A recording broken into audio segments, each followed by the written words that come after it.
drove out here with like the bare minimum and went from there. It was just like, all right, it's time to change, time to have something to do. Okay, there's opportunity here. It's sunshine. It's something different, right? And that, and like a lot of trends and ideas and new thought tended to happen in California first and migrate past the coast. And I think it still has that potential and that opportunity there. And it was just like both of my sisters are here, and I thought, what the heck, I'll just move out.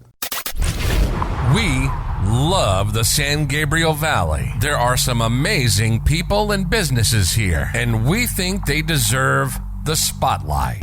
Welcome to the SGV Master Key Podcast.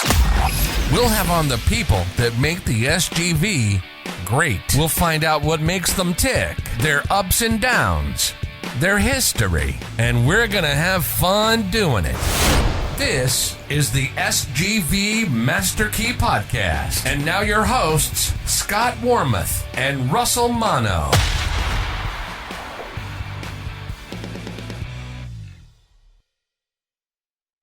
All right, SGVers, welcome back to another episode of the SGV Master Key Podcast. Thank you for tuning in. If you're a regular listener, we appreciate you coming back for another episode. And if you are new here, welcome. We capture and share the stories of the people of the San Gabriel Valley. So if that's of interest to you, please consider subscribing.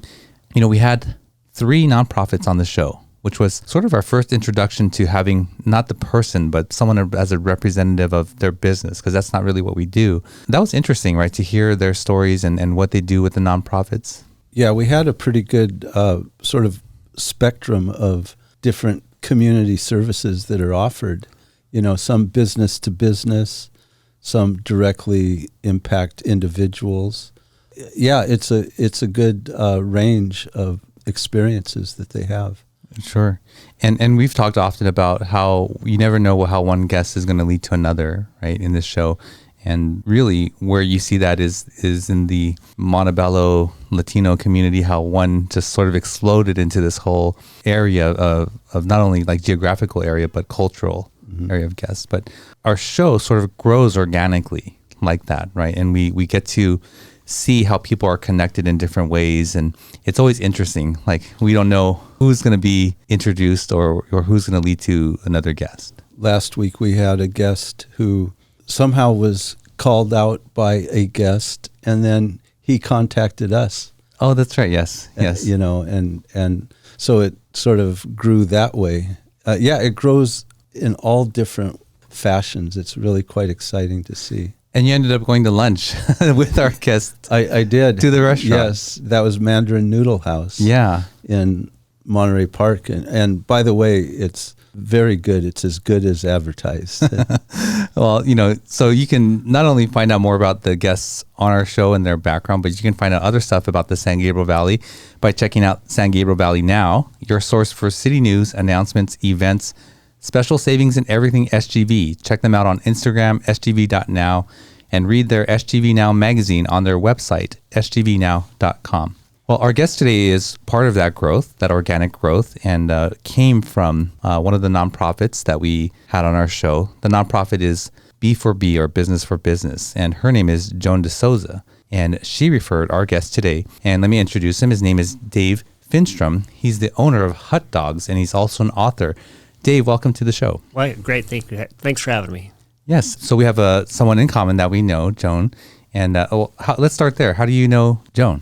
We've known Joan for quite a while. We always call her the queen of networking. If you don't know somebody, Joan knows that somehow to connect you. So we've known her for a while. She's been a client of ours. We help her with her B4B think tank, which is every fourth Wednesday of the month. And that think tank, if you remember, is where she has guests on that are business owners or entrepreneurs that want to have a think tank, right? Basically, the guests are all part of it, where they talk about, you know, the guest or the person in the hot seat would talk about the issue they have or the problem they want to solve. And all the people on the Zoom call would pipe in and say, hey, have you thought about this, that, and that? And it's a great way for businesses to think outside the box, but every time you think about that for somebody else, it's like, wait a second, that works for me too. And so what HUTdogs does for Joan is we're called the air traffic controllers. We're in the background of the Zoom call. Joan's the front of it, front facing, and we're in the back making sure everything's working right. Kind of just like your Victoria's doing here with all her gadgets and things in the background, to the unknown person behind the curtain there. So that's kind of how we know Joan. We've also known her from the Arcadia Chamber and things like that. So you're a technology company then, is that right? No, we work in technology, but we're graphic designs and marketing. We're creative services. But yeah, my background is in kind of technology. When I first moved to LA, I worked for a tech firm when there was resellers, when you can make 30-40% on a computer, right? And then way before the Amazon and the online stuff. So, I had a Mac LC2 with, I think it was 4 megabytes of hard drive space or something like that. I was like, wow, you got 4 megs. That's awesome. Wow. Yeah. So, Dave, this is called the SGV Master Key. What is your connection to the San Gabriel Valley? HUTdogs is in Arcadia. Our business is based out of Arcadia. We're part of the chambers at like South Pass, Irwindale, Arcadia's chamber. Our home-based offices, and we're right next to Arcadia Chamber. And my sister lives in Arcadia, and we're business partners together. So that's where our business is based out of. Oh, so you're in that round building. No, that's the chamber, but my sister lives right near in that neighborhood. Oh, I see. Yeah, right across from the racetrack there. Uh-huh. Yeah. And before the show, we talked a little bit. And so are you native to California? Did you always grow up by the coast? No, we're native from Colorado, actually. I've been here for 30 years. My older sister moved to Santa Barbara and went to school at UCSB back in the day. And so I'd come out and visit on my spring breaks. And then my younger sister, Mary Jo, moved after her graduation out here. And then I thought, well, I kept visiting like 7-8 times a year, and I thought, may it be cheaper to live here. Well, I was wrong on that one, but it was also summer 300 days a year, but I couldn't tell you that until this week. Yeah. Colorado, how difficult are the winters there, though? We're from Colorado Springs, and it's, the thing is, if you don't like the weather, wait 5 minutes.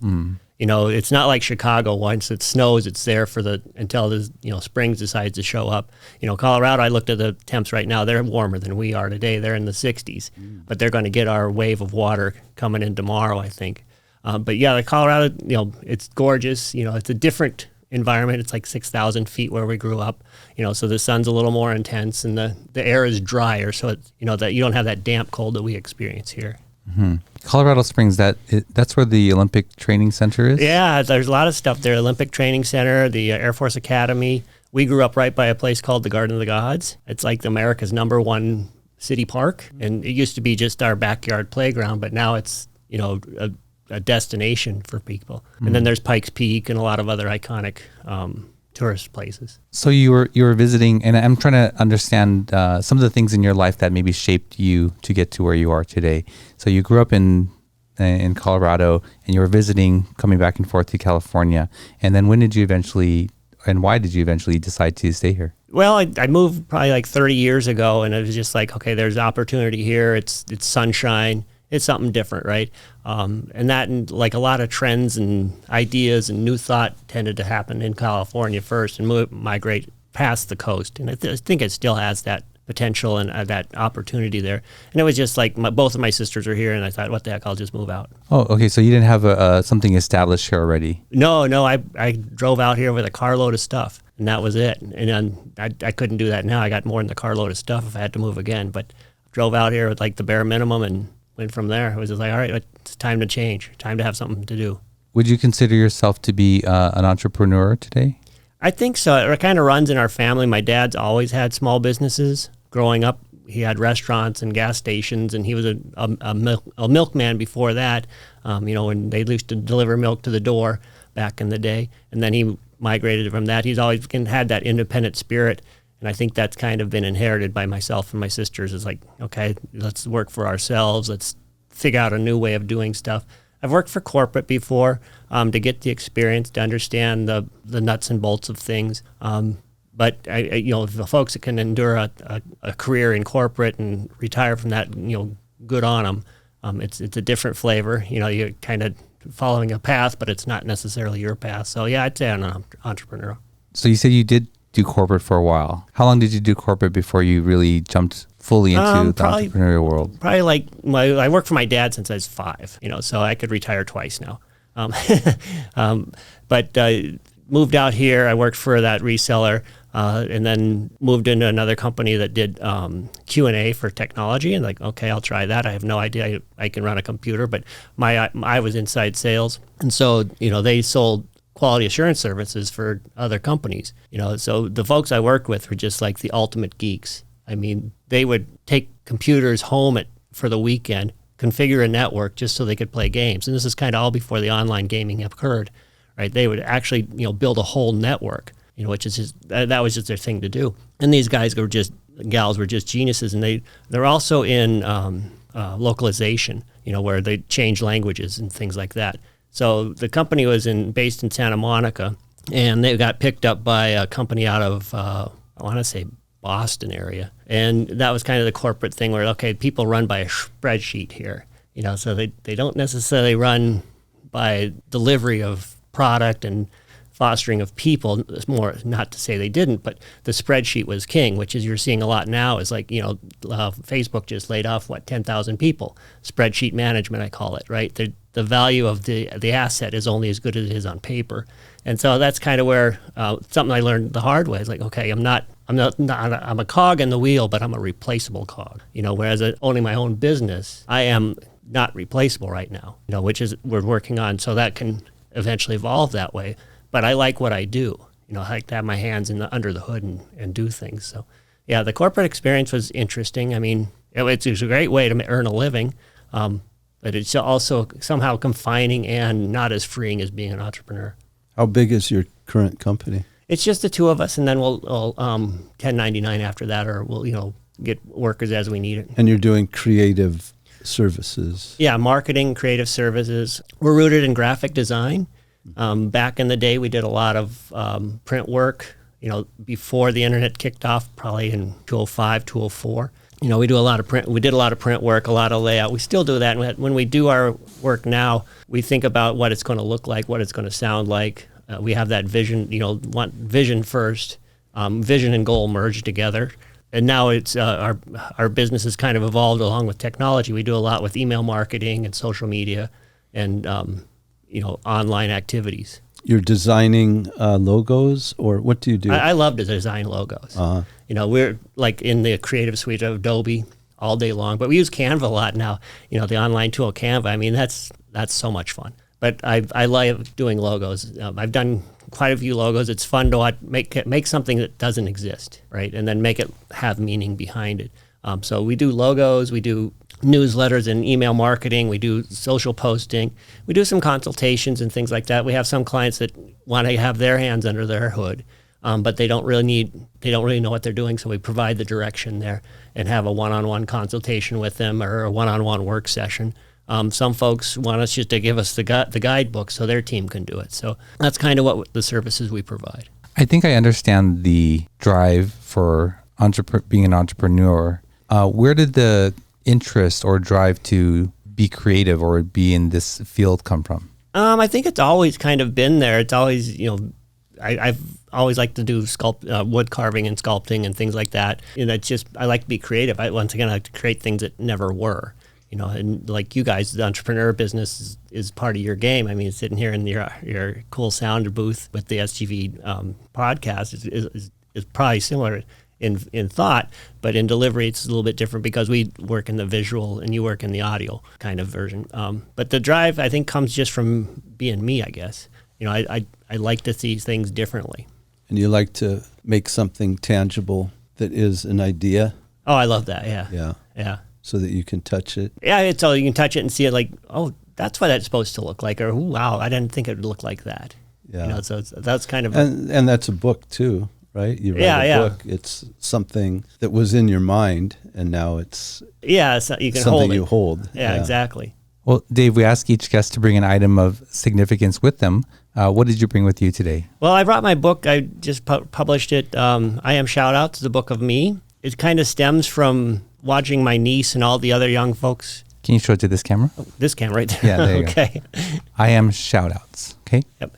So it stems from my niece, and she's a teenager now, and I've always wanted to write her a letter. So there's always these things in life. Yeah, go ahead, take a look.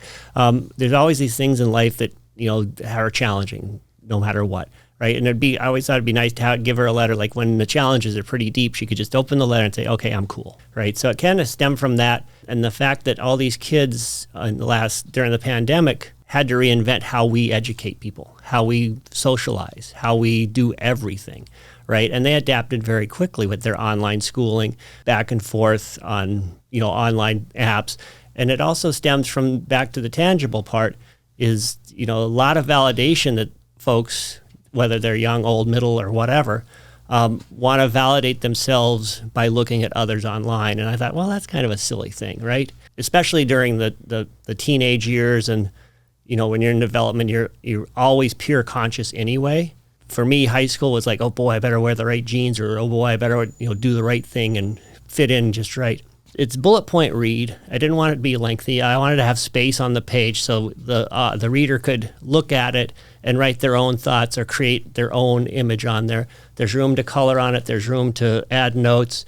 So the other idea was, most people won't read a book cover to cover. So it's kind of nice to flip a page. And like on this one, I am watchful, trusting, I'm wise. And whatever they want to do with that, if they want to flip a page a day or whatever, that's something they can do. And Joan D'Souza from B&B, I gave her a book, and she kind of embraced it heavily. And it's like, wow, I really like this book. And she'll flip a page a day and just kind of, that's her shout out. And it's written by a first perspective, in first person, because oftentimes you'll say, hey, you're really great. Well, great. But if you hear yourself say, I'm really great, it's a little bit different, right? If you can internalize, I think that you are the master of your plan, the master of your ship, then I think if we can have that embracement there, I think it has benefit. Yeah, it's a very self-affirming book. Does it work better with any particular age group? What's interesting, I aimed it at teens to young adults, but I'm finding older folks like it too. It's, because everybody's battling the beast called life, I guess. Okay, I had a great day, and some days aren't great. So I like to have the idea that it's inspiring, more than one target that I thought it would hit. So that came out last year? Yeah, last year, yeah. How are you seeing it move? Is it? It's good. I mean, there's a lot of competition in the book world. Platforms like this are helpful to get the word out. Other platforms I'm seeking. So, but it's moving. But I'm not Prince Harry, and I don't have that PR driving behind me. He sold a gazillion books in 3 days from his ghostwriter, whether he wrote it or not. But I really would like to have their PR company. Yeah. Well, I just read through it briefly, and yeah, it seems like a very, as I said, very affirmative, positive book that would seem to be, good for anybody. Yeah, it's kind of like, that was the idea, is like, have a page of affirmations or a page of, inspiration that you could charge with on the day. There is a beginning, middle, and end, like every book. The very first page is, first things first, I'm amazing. Then it has all these other affirmations in the back. The last page is, let's see here if I can read backwards, I am me, right? So there is a beginning, middle, and end if you want to read it cover to cover, and then come back and read, just grab a page and go with it. So yeah, the affirmations is kind of important, because we all kind of got beat up pretty good over the pandemic, and a lot of self-doubt I think has carried through, and whatever can lift you up just even for a second, I mean, I think it's worth it. Dave, I think I caught you saying something about you were so concerned about the type of jeans that you wore in high school. Is that what you said? Well, I mean, we had 501s, that was it. But if you didn't wear 501s, you were like, okay, why are you wearing Wranglers? Oh, you must be in the cowboy clique, right? But I think that peer pressure that drives that teen to 20-something is pretty pervasive, and I think the internet has put that on steroids. There's all these studies about young folks, with eating disorders and whatnot, because they're watching somebody on Instagram show their diet, and they're getting skinnier by the minute. That's just, everybody wants to be famous for whatever reason. So it's I guess it's innate human instinct to want to be popular, because we're a group animal. But yeah, the jeans were always a concern. If we had holes in our jeans, then we need a new pair. But now they sell them that way, so it's all interesting. When you were a teenager, young adult, did these affirmations come into your mind? Were these a part of your thought life? Probably not. No. My dad's always had the positive thing. Be positive, be positive, be positive, and sometimes that works backwards. like, oh, I'm not going to be positive because I'm a teenager and I'm going to rebel, kind of deal. But no, I never had those things, but I had, a good outlook on, take the day and run with it kind of deal. So yeah, and the book gelled over time, especially after my niece was born. It's like, okay, kid, you're pretty amazing. Yeah, I'm curious. We had another author on the show, and I was trying to understand the drive for the book, and then it became clear that, as part of, I believe, maybe even like a healing process for him, for things that he had experienced, or definitely writing it for, in some way, his younger self. And so I was just curious if that's there. Yeah, that's an interesting idea. I mean, that would have been great to have back in the day. Like, okay, I had a rough day at school, or whatever. Or I've got tests today. I better just pop open the book and give myself a little bump. But yeah, I mean, I think it's also because I think times have changed since then. Pre-internet. And how old is your niece now? She's 17. Is she open with how social media negatively affects her with you? She's very aware. She's a smart kid. She's very aware of what's good and what's not. She's got, okay, this is kind of silly. But she keeps her eye on it just like all people do. What's going on, so they want to be in the loop. But she's pretty aware of where the BS is and where that's kind of actual reality. One of the things I definitely noticed about younger people, teenagers, was Instagram, right? So Instagram, I use Instagram. I use it to share memories, to keep memories. And having been around several teenagers, they're paralyzed to put something out there for fear of judgment. And I just, like, that's so foreign to me, but they experience it. Yeah, and that's part of the peer pressure of being a teen, and also social media is relentless. Somebody's always looking to be offended. I mean, that you could tell I like peanut butter. Well, you shouldn't like peanut butter because it has peanut and butter. No, well, whatever. But the people look to be offended, and I think that's something everybody, even not just teens, but everybody needs to be aware of, that we're getting more divisive in our world, and we shouldn't be. We shouldn't be looking for what offends us, but we should be looking for what connects us. And that's kind of hokey at this point, I think. What connects us? Well, there's somebody's being offended by that right now. What connects us? There's nothing that connects us.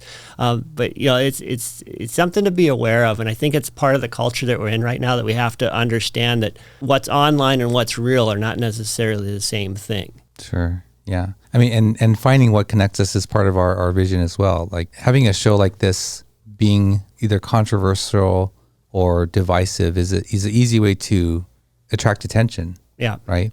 But we are hoping to unify the San Gabriel Valley and around this idea that this is a really unique place, and that the diversity here is what makes it unique. But I totally understand, like, people just want to be argumentative or upset about anything. Yeah, it's the people pick the fights that you never would have thought of being picked on. I had a neighbor the other day. She was talking about some work, Zoom she had on work, and she goes, "Really? This is the hill you want to die on?" And I love that saying. This is the hill you want to die on.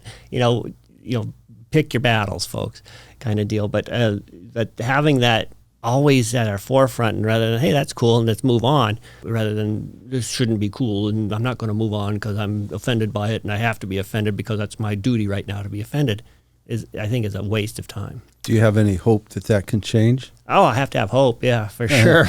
And do you have any reason to think it might? I think it might, because back to my niece, my sister asked her what social media she's likes right now. I was like, Mom, I kind of like it in person, and I think we're going to see that bounce back again, the in person, because the 2.5, 3 years of lockdown of the pandemic put us all in a box, and we're social animals, so that box needs to open up wide and let the herd run again. But I think we'll see, there's still some apprehension. I respect that with, the pandemic's not over. COVID's not going away yet. But we have to be more cautious on our in-persons. If you're like me, everywhere you go, like, okay, that's not 6 feet. You still have that. I still have that defensive line in me. But it's still nice to get out and see people. There's nothing going to beat the face-to-face and the interaction, because what you type on a keyboard is point blank. If I said the same thing to you in person, you could say, wait. How about this? Or the facial reactions would allow you to say, okay, wait, I shouldn't have said that, or maybe I should have said it differently. But I think that, the back to the hope is this going to stop? The online's not going to go anywhere, but hopefully we can, start to evolve past that and incorporate it as part of us rather than all of us. And there's no tone either. Exactly. You can't tell the intonations and things like that, like, if they're being snarky, if they're being, blunt. Sure. Well, Dave, let's, is there more to this book that you want to discuss, or do you want to go on to HUTdog? Either way, one thing I had was I had a gig for the Rotary Club, San Gabriel Area Rotary Club, and they were going to have a camp for their young leadership in Crestline, and that got canceled. It's like, oh, darn it, because of all the snow. So what we were going to do there was going to have a shout out. The kids have to sit in an auditorium, and what would be, I was going to pass out the book and, okay, read one. So we've done that before, like a little chamber meeting. It was kind of fun, where somebody just flips a page and read it, and then kind of, okay, what's that mean to you? So that's kind of, it's also, I've had some teachers interested in maybe using the book and stuff like that for those things. Can you share with us about the name? Yeah, I am Shoutouts, the Book of Me. The Book of Me is basically because it's written in first person, right? It's about, I could say the book about you, but I don't think it has the impact of when you read it, the Book of Me, right? A shout out, basically, there's all sorts of shout outs online, like, hey, give us a shout out. Well, why don't you give yourself a shout out, right? Why don't you tell yourself something good for a change? So that's kind of where that came from. I see. Okay, now I get it. Yeah. Yeah, awesome. I mean, just the idea that you want to create this is completely separate from the steps in writing a book and getting it published and now having to get it out there, right? So is it just your entrepreneurial spirit that says, I can figure it out and I'm going to do it? That and stubborn, I guess. But it's like, I've written another book before back in 2003. It was a more of a story book about this 9-year-old kid gets lost in this. Oh, you wrote another book? Yeah. Okay. Yeah, it's called Lost in Etchitopia, a Gigoglyph Adventure. And that book's about this 9-year-old kid that gets lost in a land where he finds these petroglyphs, and he can capture them. And the petroglyphs that are captured have special powers. And that kind of stemmed from a trip to Hawaii, because they have these cool petroglyphs on the big island. But the process for the book is similar. It's like, what is the idea, right? Now, how do I put that idea as a visual sense? So luckily I'm a graphic designer, so my world is all visual. So I laid it out and I thought, okay, I want it to look like this. I want to have like a secret little message in the cover. Are you also the illustrator? Yes. Oh, okay, cool.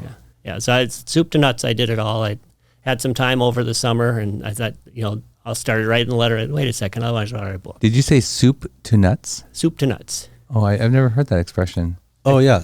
Soup to nuts. Imagine a meal. It starts with soup. I've never had a meal that ended with nuts. But, I'm not quite sure where that comes from either. But it's just from beginning to end. I don't know if that's a Midwest thing or what. Oh no, it's. It's very. I know it very commonly. Yeah, soup to nuts. I've never heard that before. Yeah, there used to be a lot of business lingo like that. I got to be soup to nuts on this project. Okay, got it. What's the hidden message in the? That's for you cover? To find. Oh, okay. Let me toss it your way. Oh, I'll just grab it. The hidden message in here, huh? Yeah, it's also on the back. So anyway, it'll take you a minute, but once you see it, it's kind of like the FedEx logo. Once you see it, you see it. Oh yeah, the FedEx logo. So what's that? That's there, like an arrow there, right? Yeah, there's an arrow and the E, I think it is.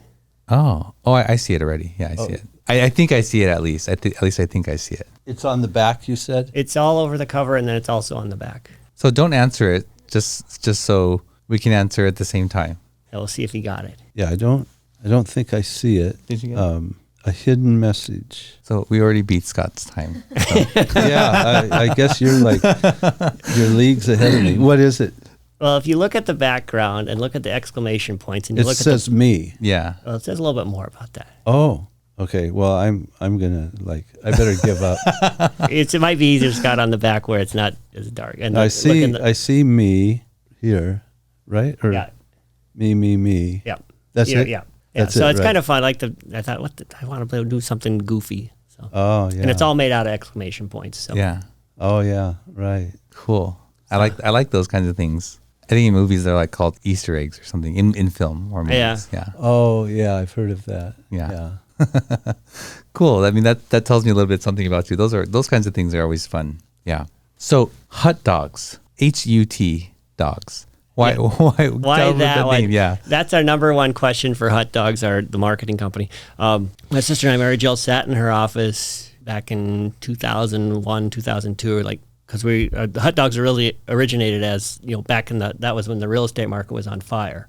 You could hear breathe on the mirror by a house kind of deal. So we sat in an office like, okay, we want to have a business that has, graphic services for realtors and real estate agents. It's like, well, we want to have something that's, what the heck's a Kinko's, right? Oh, that's a cool name. It doesn't mean anything, but actually there's a story behind it, right? And the guy that invented Kinko's was this curly-headed dude that rented a copier in his dorm room and sold copies to all the other students, and that took off. Is it really? Yeah. Wow. The guy who was called Kinky, I think he was known as Kinky, because he had this big curly head of hair. But back to HUTdogs, you were sitting there and we were like, what about this? We had a laundry list from probably here to the door. I like that name. Oh, not that name. But we wanted something kitschy and catchy like Kinko's. And we must have been driving her husband nuts because, 2 hours later he goes, why don't you guys just call it something like HUTdogs and get over it? We're like, HUTdogs, that's it. We knew it when we heard it. And so, since then we've made all sorts of crazy acronyms that we don't really go public with, depending on the day. But that's how HUTdogs became. And it's actually a division of MJ Creative. So yeah, that's our corporate. MJ Creative. Yeah. And so you have a brick and mortar in Arcadia. We don't have brick and mortar. We're virtual offices. We pioneered that before COVID. When everybody's panicking, oh, I can't work at home. Dude, it's so nice. You can do laundry at the same time. We've done that forever. We don't have brick and mortar. All of our services are pretty much, done on a computer and then delivered digitally, whether it goes to print for a PDF or, online for something. Back in the day, I was talking to somebody, we used to do messenger services. What the heck's a messenger service? You'd call some company up and say, hey, I got to get this proof over to the printer. $45 later, they bring it over and they bring it back. You sign on there, they send it back. It was a full paper exchange, but there was a courier in between. I was looking through my accounting files and there's a folder called messenger services, and I had to laugh because, now it's all just click, click, click. But yeah. That's big in the legal industry, wasn't it? Like that. Oh, you would yeah. have to have several on ready to go. Yeah. Yeah, they had to have the actual signature. You couldn't do the virtuals. Yeah, the DocuSigns weren't existent then. We're in the process of actually I don't want to say it now, but something a big change for the show, and I really enjoy the process of how someone creative gets the thought, ideas, vision from the client and transforms it or actually creates it. So I want to understand how you do that, but let's take a quick break and we'll be right back. At Wormuth Law, they believe that just because you speak a foreign language, come from a different culture, or simply don't know how to navigate the legal system, that should not prevent you from compensation from injury or receiving benefits. Their multicultural staff have been helping SGVers like you for over 38 years. Visit law888.com or call them at 626-784-7017 and tell them you heard about them on this podcast. All right, we're back with Dave Finstrom of HUTdogs. Dave, before the break, I was sharing with you how I really enjoy that process, and I think that the time spent to discuss and extract and really know is always well worth it. And I'm saying that because I've seen literally someone go, okay, let's just start drawing, to a process where they want to know so many things.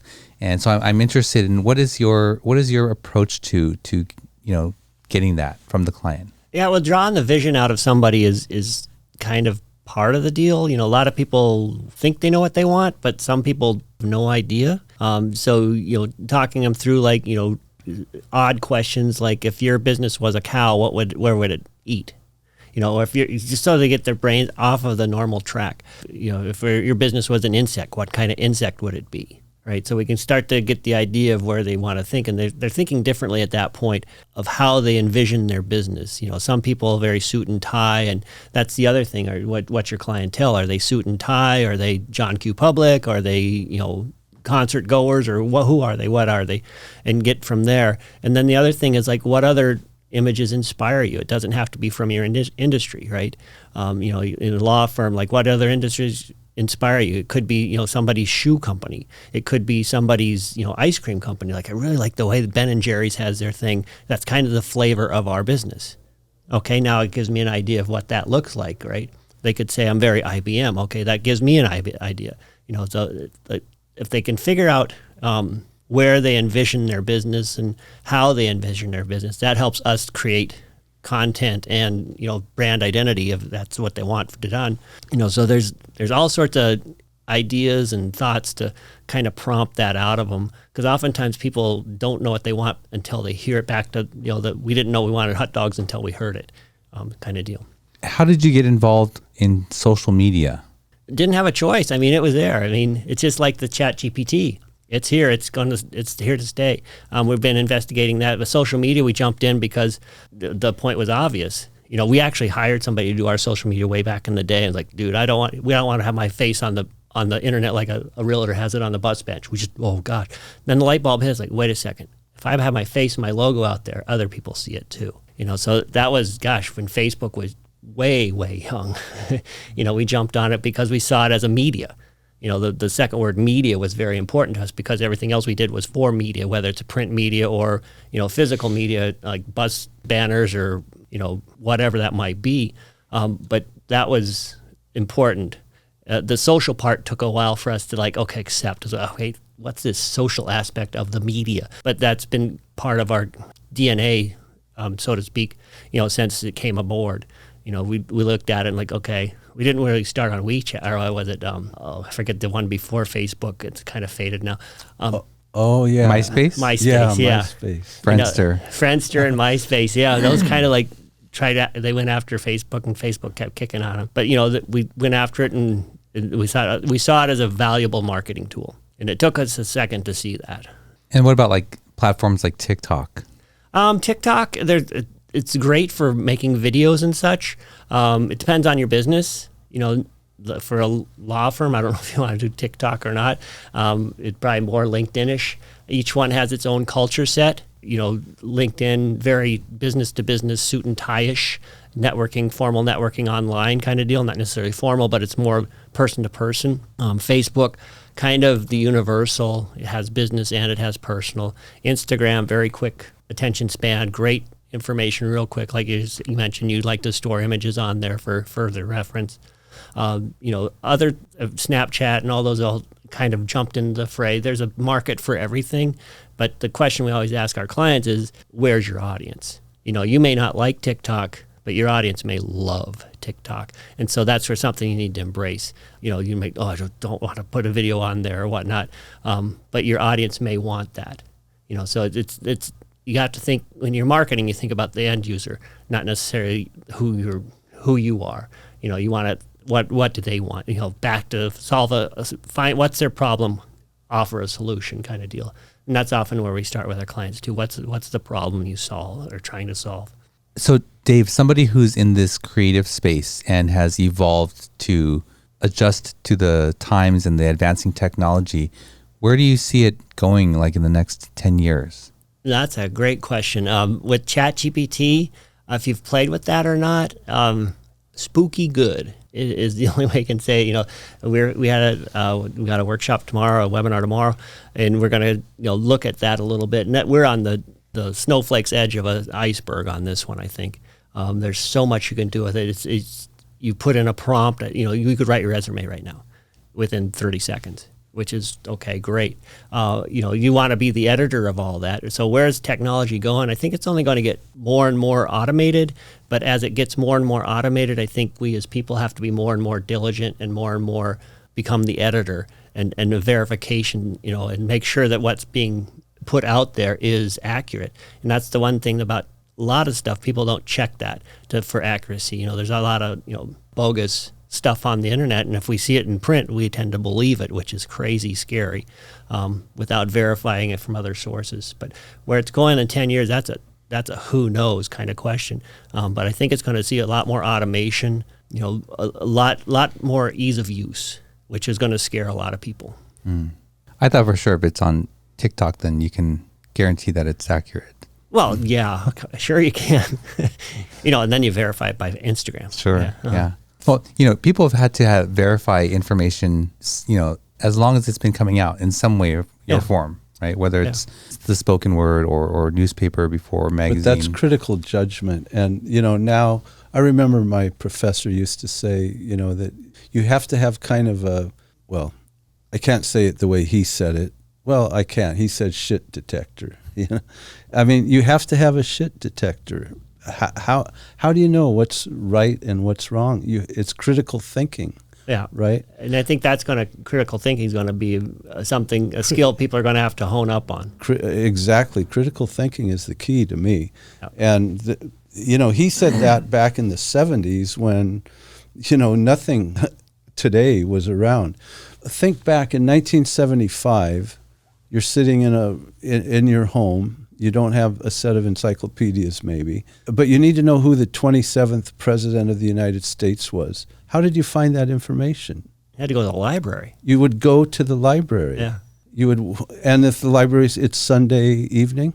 Then I'd go across the street to our neighbor George, who was a librarian. I think we always call him the first Google. He knew everything about everything. Okay, but you were lucky. You lived next to the first Google. Yeah, it's just incredible. But critical thinking is the key, isn't it? It is, and I think that hopefully will be sparked back to back to the hope question, that people will start to think for themselves and say, wait, that does not smell like a rose, right? And kind of the cool thing, the reverse on that is like back to the things that don't exist, like what is the Avatar way of the water or whatever, that was some high technology, to make blue people on a horse that plug into the main or whatever, a reality, which is kind of cool. But we also have to distinguish that that's a fantasy reality. It's not real. But the critical thinking, I think, is important for people to really take a step back and then back to don't be offended by it, research it, and then either weigh in on it or sometimes just zip the lip. Sometimes zipping the lip is a nice way to not be, to be involved but not be offensive at the same time. Yeah, I even go back to a starting point of if they believe in objective truth, in having these kinds of conversations, because I've often found that if someone says, no, I believe that all truth is relative, then it's hard to both actively seek what is true, right? So I often will have that question as a starting point if we're going to go into deeper conversations about seeking any type of truth. But I think that determining what is true or not is critical thinking, is how to think, and so many people now are just taught what to think and to memorize. Yeah, facts. And I think Arcadia School does a good thing about it's a great school district. I'm glad my niece is in there. They have a great educational program where they are thinking critically. They're not just regurgitating facts and figures. It's more, okay, let's mull this over and then come with an answer. But yeah, the verify is going to be something that everybody has to keep in mind every day, even now, not even down the road. Because what is true? I mean, back to what is true. There's that back to the division. There's the red and blue truth right now in America, which is crazy. There's what people are getting because of the algorithms. They're going to see what they get because they saw what they got, right? So it's kind of spawns the perception that they're seeing rather than both sides of the story or all 12 sides of the story. I don't think there's both sides, but there's probably multiple sides. It's like the old blind folks that found an elephant. The guy holding the leg, oh, it's a tree, it's a big trunk. So the guy holding the nose, like, oh, it's a snake, and so on. But it's all about on your perspective. But I think we have to step back a lot and see what the bigger picture is. I always, if I have a conversation with someone and we have, start that, and they say, well, how do you know something's true? And I always say, and I have these on standby, right? I'd say, oh, I had breakfast in Paris this morning. It was really great. And they look at me and they're sort of smiling. And I was like, well, how do you know that that's not true? And they would say something, and I'd say, well, it's there's no logical consistency to that, right? So logical consistency is one of our measures of truth. That's not true. You didn't have to verify. It just doesn't make sense that I could fly there and fly back, right? And then I would say, something like, California has had too much rainfall over the last 10 years. And they'd sort of look at me and I'm like, well, how do you know that that's not true? Well, it's there's empirical adequacy, right? You can look back and look at data to see if something is true or not. And then I would say something like, every adult male keeps their hair to like the age of 75. Yeah, you wish. And so without having to look at, they just know. So experiential relevance would tell them that that's not true. So we have these measures of truth that we use all the time, but in combination, right? We would at least have some ability to discern whether something is true or not. And but the person who says I don't care, or that it's all relative, and they're not really interested in pursuing it, that's always a challenge. Really. Yeah, I think that's always been the challenge. Back to your point, back in newspaper days, it was the challenge. People would, I don't believe that, which is probably healthy, and also, everything's a double-edged sword. It can be healthy and it can be a detriment all at once. It's like, ooh, boy. People have to have some common sense and trust their gut. We always do the gut check. Is like, if it doesn't feel good, something needs more research, or you need to back away. Because I think our human instinct to understand and trust something is internalized sometimes. Like, ooh, that does not sound right. But as we get fed, and we stay on the track of the algorithms feeding us stuff, it's interesting to see the perspectives people have on the same thing. It's like, Do you use social media or consume social media just for your own personal use? a little bit. Our policy with HUTdogs and our personal policy is keep it business-like. Sometimes I'll show you what I'm having for lunch, but very rarely. If there's a strategic piece behind that, yes, I'll show you. Like you had dumplings at your the last podcast guest. Heck yeah, I'd take a picture of that and say I'm having dumplings at the my last guest, because then the tie-in's there with business. But as far as your personal, okay, he ate dumplings. I don't care. But yeah, we are our own editors, and that's something we have to remember. Back to the critical thinking. Our story that gets out there is what we say. That's something young folks need to learn as well, is once it's out there, it stays out there. There's a lot of people, get vetted via social media before they get a job. And if they're seeing you had a big beer keg and a blowout, over the summer, that could be a red flag for the company hiring you. Luckily, when I went to college, we didn't have social media, because I'd probably be getting paroled right now. Yeah. I saw a meme once where it said like, this is the only generation to take pictures of their food and, put it out for the world to see, next to, 16th century art of a painting of the food. It was like, we've been capturing our food for hundreds of years, if not thousands of years. Yeah, exactly. I mean, it's important to us, right? But it's interesting that, the back to, all the still lives of food and things like that. Right, yeah. And now we just got quicker still lives. Yeah. Well, Dave, we're going to move on to the final segment of our show, and we get to learn some more about you. We call this the SGV3. Okay. And this will be 3 places of some memory or excitement to you in the San Gabriel Valley. Wow, Can you 3, think that's of? tough. Yeah. There's so many. Just could be restaurants, could be I might have to do places more than 3, I don't know. One thing that stands out is downtown Arcadia. It's a small little downtown area, but they have a great sense of community. They have great events that come up, the 4th of July, Halloween, and it started small, and folks tend to embrace it. It has that hometown feel to it. So that would be Huntington and 2nd, right Huntington around or there. 1st area. Yeah, Huntington right and down 1st. That's a little strip there. It's probably 4, 5, 6 blocks each way. Right. But there's some good businesses there, and has a good community feel to it. So it just has a And there's a comfortable. park. There's a little park down the road. Yep. Let's see. The second one would probably be JPL. If you got to get your geek on, go to JPL. I think they have an open house, or they did pre-pandemic. Hopefully they did do that again, because we went to the JPL open house, years ago, and we got to see like the replica of the Mars rover, their test version, and like the next 6 months, the Mars rover hit. It's like, okay, that's cool. I saw it in person. Yeah. You got to walk through their clean room and all that, and the geeks would dumb down their speak so they can talk regular people to you. Say, oh, okay, that's what that does. That's kind of cool. The other thing is like the San Gabriel Valley is rich in outdoor opportunities. I like to hike and mountain bike and climb and things like that. And, there's like Eaton Canyon, there's Monrovia Canyon, there's up past Sierra Madre. There's all sorts of hiking right off the back door here. Great stuff. The San Gabriel Mountains and the foothills there. Oh, yeah. And then right now, I don't know if you want to go this weekend, but, there's going to be some good waterfall action coming this summer or this spring with all this snow in the hills. Oh, yeah, absolutely. Lots of waterfalls. Yeah. And then the fourth little one I thought on the way over is the Colorado Bridge in Pasadena. When you come off the 210 there and you're looking at it, that's just a gorgeous bridge. I think it's, that has the nice arches and it's the a domed lights. Bridge. They've had to, unfortunately, kind of put up protective devices because it's also known as Suicide Bridge. Yeah. And that's the sad part of it. But it's got the beautiful lights. Yeah, it's a gorgeous architecture. Yeah, the architecture, but it's somewhat masked by some of the fencing that they've had to put up. Yeah,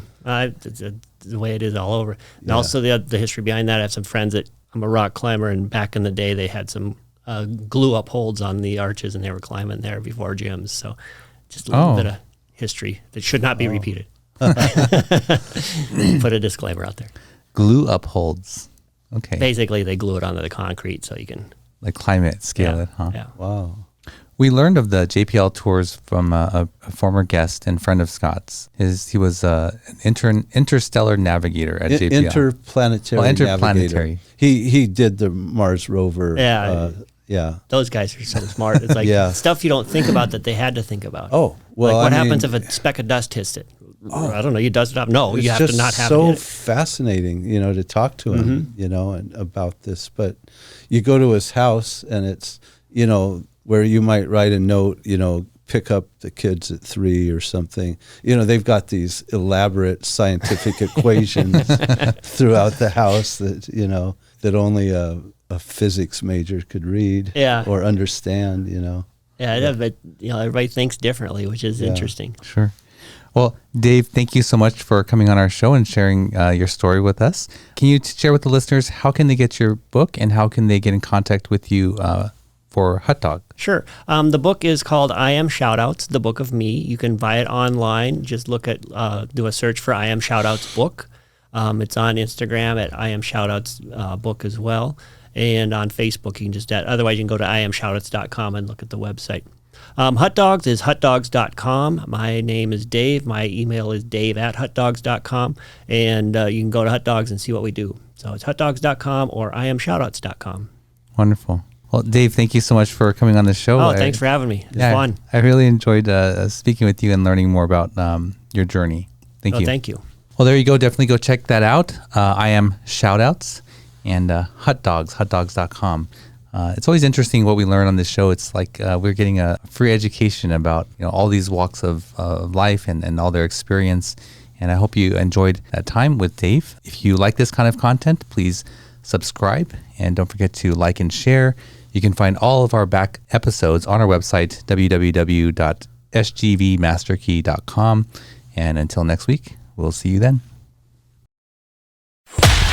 You've been listening to the SGV Master Key Podcast. Our passion is the small businesses and the people that make up the San Gabriel Valley, and it's our honor to have them on the show. We hope you've enjoyed it. Make sure to like, rate, and review. The show is produced by Russell Mano, edited by Victoria Allers of Kind Monster Productions. Thanks for listening, and see you next time on the SGV Master Key Podcast. Master, no, kind of master.